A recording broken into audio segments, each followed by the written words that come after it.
The What a Stranger Told Me podcast. Check. 1, 2, 1, 2. Stranger things have happened. Microphone. Confidence. Don't talk to strangers. All right, Let's do this.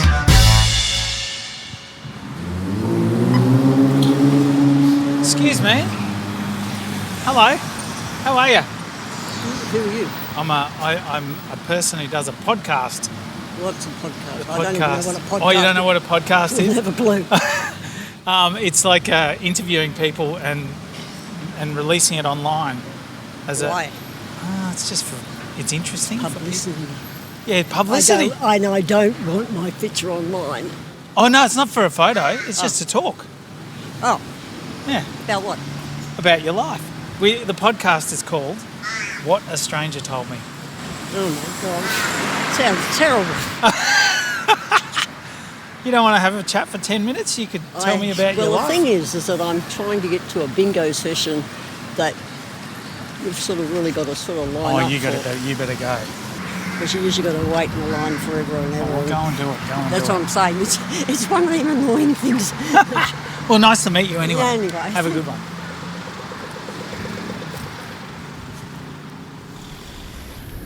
Tell me, what are you up to today? You working? Day off? Day off today. Yep. What are your plans? Going for a walk with a girlfriend and then catching up with my sister for a coffee. What are your sort of goals with your going for a walk? And Mental health. Yeah. I run away from home at the moment, so I'm just needing some, okay. yeah. Is that because, the kids? You need a break from the kids? I have 3 teenage boys. 3 teenage boys, yeah, and it's just pushing me a bit and pushing the marriage a little bit. So, yep. At the moment, I'm just about trying to find some time for me and, yeah. Does it help to get away and give your brain a bit of a break? It does, because I feel like an alien in a house full of men, so it actually it's very important for me to do it and go and be around women, so I actually feel, supported. Can you sort of describe what it's like in the house, as in, and I'm probably using my own experience, sometimes you don't seem to be able to communicate in the same language? So. Yeah, well, there's that. I mean, teenage boys are kind of nuts in a way. Like, they are kind of crazy. Their brains aren't working properly. And then I'm perimenopausal, so it's just like 2 lots of hormones, I guess. Yeah. So, I mean, the boys are beautiful, and I know I'm a good mum, but it's just sometimes like, okay, I just need to have a break. Do you think a morning off or a day off is going to do the job? I've had a few days off now, and I'm going to have probably a couple more. So I've just kind of vacated for a little bit. Yeah. With something like this, do you sort of plan ahead, what am I going to do to give myself a break or my brain a break? I think that's the problem. No, we don't.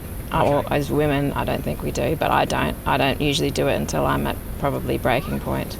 Yeah, right. And then I'm like, right, I need to go. Is this something you'll talk to your girlfriend about, or is it? Yeah, luckily all my girlfriends are like on the same page. They understand it. I think it's a really hard time at our age, and there's like our parents' generation didn't talk about perimenopause or anything like that, so our generation's talking about it more, so there is more support. So I find that my girlfriends are awesome. Yeah, they make me feel a little less crazy.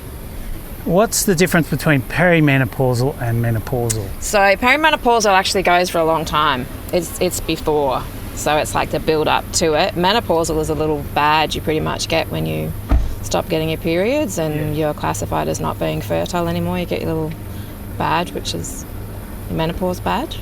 What's the feeling of perimenopausal? What are the emotions you go through? If you look it up, it's insane. It's absolutely insane. I mean, apparently a lot of women actually commit suicide around this age group. It's really, really common because life just gets too much. So, so your eyes just go wild. If you look up the symptoms, it is actually really horrible. There's a lot of mental ones, there's physical ones. It's hardcore. It's like really cruel. It's a very bad design fault. Can you recognise what your emotions are? Yes, I can, but it's different, I think, to when you're younger. Like, because we have a drop in some hormones, we actually can't deal with stress as we used to. So there's just a lot of not coping like we used to, and then a lot of feelings of just being, overwhelmed and Yeah, there's all kinds of stuff comes in there. Yeah. I'm guessing you're searching for a way to help yourself. Yes, well, I am. I mean, there's hormone replacement therapy, which I like to do things natural, so I haven't really gone there yet, but that's something I'm possibly going to look at. Yeah. And what about from the people around you? Do you sort of try to talk to them about it? You know, your husband and your boys? I have asked my husband to look at stuff and read stuff and tried to tell them, but I think it's hard for men because they just don't kind of get it, you know. Their cycle is like, I think, 24 hours, and that's pretty much the way it stays for their whole life. Yeah. Whereas, you know, a woman, it's just like constantly up and down. And so I think they try to understand as much as they can, but I think there needs to be a lot more like information given to men and to young boys as well, that, you know, mums might be going through it, of exactly what's going on for them and how to support them, and, you know. What's your favourite time of the day in your life?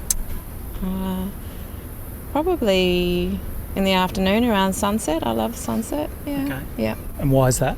The light, I think. There's something about the light that just makes me feel happy. And the animals have settled down? Yeah. Not teenage animals. No. Just getting going. Yeah, they will go through the night. Especially teenage boys, they have a really weird hormonal body clock and sleeping clock. They will stay up quite late. And does that keep you up as well? Sometimes, yeah, especially when they go in the fridge constantly. Well, at least they're going in the fridge themselves and they're not saying, Mum, can you make me this? Or... Oh, yeah, no, I don't make food anymore. I'm past that. Okay. Are your boys sort of self-sufficient, as in you've taught them to cook, when they leave home they'll have all those things? I think so. I mean, a big part of having boys for me is that I wanted to make sure that I created men that were going out into the world that were, you know, good men, not going to be part of, you know, I guess the problems out there. So, yeah, I think so. They're good souls. Yeah, they question stuff and they think for themselves, and that's important. So, yeah. I used to have this friend who, she said, whenever I want to feel happy, I just think of ice cream and chocolate.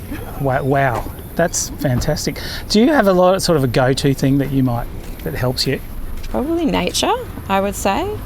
Getting in nature. And travelling. I love travelling. That's definitely a happy place for me, exploring the world, yeah.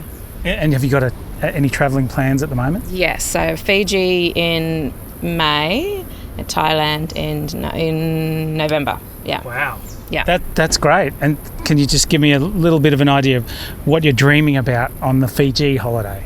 It's a friend's 50th, actually, so it will be they'll be surfing, lots of guys surfing, but lots of partying, I believe, for probably a week. Okay. Yes. And you're into that? You'll be happy with that? I will need breaks. Yep, as I'm 49 this year. It's going to be fun. I think they're going to hire like a party pontoon out in the ocean. So it sounds like it's going to be, awesome. Last question, and mightn't be a great one to end on, but you're nearly 50. What do you think about birthdays, or are you as young as ever? No, I'm definitely feeling my age, and I think 50 is a bit scary. I don't know, birthdays are a bit emotional. They're a bit all over the place for me. Sometimes I'm happy, sometimes I'm not. Yeah, 50 is scary. It sounds so old. It makes you feel like, you know, you're more than halfway through your life. It's a bit... But also, mentally, in a lot of ways, I feel like I am kind of more empowered at 50. Yeah. Hey, thanks for talking to us. Have a great walk with your girlfriend. Thank you, I will.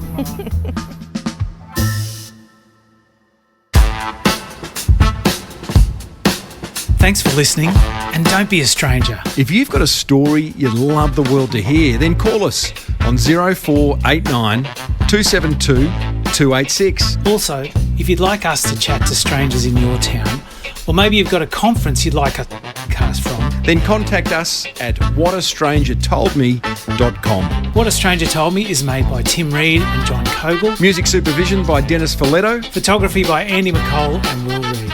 See ya.